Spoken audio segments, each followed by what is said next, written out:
भाई आज मोदी मीडिया वालों को खुशी करने का मेरा क्षमता नहीं है। भाई आज मोदी मीडिया वालों को खुशी करने का मेरा क्षमता नहीं है। कांग्रेस पार्टी आदिवासी महिला का ये सम्मान पचा नहीं पा रही।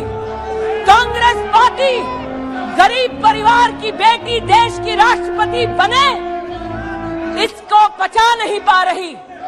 कांग्रेस पार्टी के उस नेता को अपने उस कृत्य पर एक पत्रकार ने टोकते हुए कहा कि आप देश की महामहिम राष्ट्रपति का अपमान कर रहे हैं, लेकिन तब भी अधीर रंजन चौधरी ने द्रौपदी मुर्मू जी का अपमान वापस नहीं लिया। आदिवासी विरोधी कांग्रेस, महिला विरोधी कांग्रेस, गरीब विरोधी कांग्रेस अब supreme commander of arm forces का भी अपमान करती है।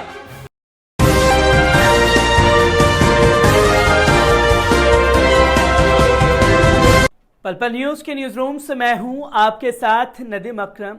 महिलाओं के सम्मान में भारतीय जनता पार्टी मैदान में, और महिलाओं के सम्मान में भारतीय जनता पार्टी तभी मैदान में उतरती है अगर महिला जो है वो भारतीय जनता पार्टी से जुड़ी हो, और भारतीय जनता पार्टी तभी मैदान में उतरती है महिलाओं के सम्मान में अगर महिलाओं का अपमान करने के लिए दूसरे विपक्ष की पार्टी के लोग हों, और महिलाओं के सम्मान में भारतीय जनता पार्टी तभी मैदान में उतरती है या महिलाओं के साथ में तमाम गलत हरकत को करने वाले दूसरे समुदाय के लोग हों। और भारतीय जनता पार्टी का तब जो है खून खौल उठता है, और ये खौलता हुआ खून पार्लियामेंट के अंदर भी सुनाई देगा और सड़कों पर भी ये खून खौलता हुआ आपको दिखाई देगा सड़कों पर। और आज ऐसा ही हुआ है पार्लियामेंट में, जहां मैडम स्मृति ईरानी का महिलाओं के सम्मान में जो एक ढोंग है, एक प्यार है, वो खुल करके सामने आ गया। और आया इसलिए क्योंकि अधीर रंजन चौधरी द्वारा राष्ट्रपति द्रौपदी मुर्मू को लेकर के एक विवादास्पद बयान दे दिया गया। उस विवादास्पद बयान के लिए अधीर रंजन माफी मांग चुके हैं, पर मैडम को महिला के प्रति कितना प्रेम है यह बताना था।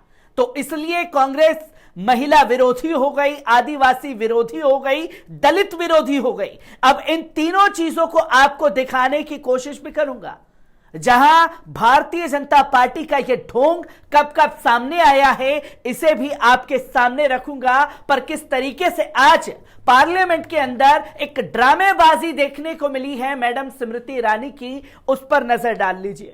जिन्होंने राष्ट्र के सर्वोच्च संवैधानिक पद पर विराजित द्रौपदी मुर्मू जी का सदन के नेता होने के नाते सड़क पर जाकर अपमान किया। इस राष्ट्र का ये गौरव है कि आदरणीय नरेंद्र भाई मोदी ने 75 साल की आजादी में पहली बार एक गरीब आदिवासी महिला को राष्ट्रपति पद का उम्मीदवार बनाया। राष्ट्रपति पद का उम्मीदवार बनते ही द्रौपदी मुर्मू कांग्रेस पार्टी की घृणा का केंद्र बनी। कांग्रेस के पुरुष नेताओं ने द्रौपदी मुर्मू को कठपुतली कहा। कांग्रेस के घृणित कार्य करने वाले पुरुष नेताओं ने द्रौपदी को अमंगल का प्रतीक कहा। और कल कांग्रेस के नेता सदन ने देश की राष्ट्रपति को राष्ट्रपत्नी कहकर संबोधित कर उनका अपमान किया। कांग्रेस पार्टी आदिवासी महिला का ये सम्मान पचा नहीं पा रही। कांग्रेस पार्टी गरीब परिवार की बेटी देश की राष्ट्रपति बने, इसको पचा नहीं पा रही। कांग्रेस पार्टी के उस नेता को अपने उस कृत्य पर एक पत्रकार ने टोकते हुए कहा कि आप देश की महामहिम राष्ट्रपति का अपमान कर रहे हैं, लेकिन तब भी अधीर रंजन चौधरी ने द्रौपदी मुर्मू जी का अपमान वापस नहीं लिया। आदिवासी विरोधी कांग्रेस, महिला विरोधी कांग्रेस, गरीब विरोधी कांग्रेस अब supreme commander of arm forces का भी अपमान करती है। मैं आज इस सदन में कांग्रेस की मुखिया विराजमान है, उनसे पूछना चाहती हूं, you sanction the humiliation of Draupadi Murmu, you sanction the humiliation of the tribal legacy of this country. Sonia ji sanctioned the humiliation of a woman in the highest constitutional post. Sonia ji sanctioned the humiliation of a poor woman who ascends to the highest office in this country. You sanctioned the insult of every Indian citizen. You, through your male Congress workers and leaders, have continued to demean the office of the President of India. Apologize to the nation. माफी मांगो इस देश से, माफी मांगो सोनिया गांधी आदिवासियों से, माफी मांगो औरतों से, माफी मांगो गरीब से, माफी मांगो और शर्म करो. जिस औरत ने पंचायत से लेकर पार्लियामेंट तक सम्मान के साथ इस देश की सेवा की, तुम्हारे पुरुष नेता सड़क पर उसका अपमान करते हैं. माफी मांगो सोनिया गांधी इस देश से, इस देश के आदिवासियों से, इस देश के गरीबों से, इस देश की औरतों से माफी मांगो.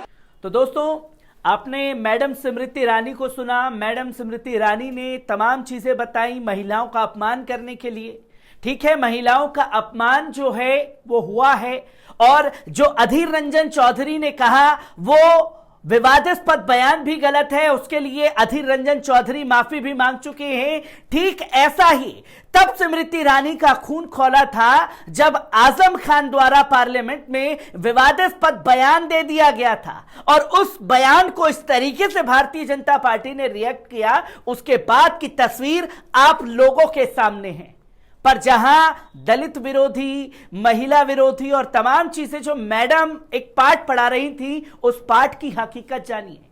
उत्तर प्रदेश हाथरस का केस आपको याद होगा, जहां दलित बेटी का बलात्कार होता है, और दलित बेटी जब इंसाफ के लिए जिंदगी और मौत से जूझ रही होती है, उसको आधी रात में जाकर के उत्तर प्रदेश, जहां भारतीय जनता पार्टी की सरकार है, पुलिस प्रशासन पेट्रोल डाल करके उसका अंतिम संस्कार कर देता है. तब मैडम स्मृति ईरानी का प्रेम जो है वो महिलाओं के लिए नहीं जागा. एक ट्वीट ही नहीं किया, और तो और उस पर बोलना भी लाजमी नहीं समझा. और आपको उन्नाव की बेटी याद होगी, जहां इन्हीं के नेता कुलदीप सिंह सेंगर द्वारा उस बेटी का बलात्कार किया गया. और यही भारतीय जनता पार्टी के कार्यकर्ता और नेता तिरंगा यात्रा निकाल रहे थे, खासतौर पर कुलदीप सिंह सेंगर के लिए. तब मैडम स्मृति ईरानी आपको सड़कों पर या पार्लियामेंट में बोलती हुई नहीं दिखाई दी होंगी. और आपको याद होगा कठुआ का केस, जहां बेटी की इस्मत को लूटा गया मंदिर के अंदर. उस पर भी स्मृति ईरानी ने चुप्पी नहीं तोड़ी, जहां महिला भारतीय जनता पार्टी की तमाम नेत्रियों से सवाल कर रही थी कि आखिरकार मैडम स्मृति ईरानी कहां हैं. तो मैडम स्मृति ईरानी आज पार्लियामेंट में दिखाई दी हैं, जब भारतीय जनता पार्टी की महिला या उनसे जुड़े हुए लोगों का अपमान हुआ है. और राष्ट्रपति द्रौपदी मुर्मू के लिए जो विवादास्पद टिप्पणी की गई, उसके बाद बखेड़ा खड़ा हो गया है.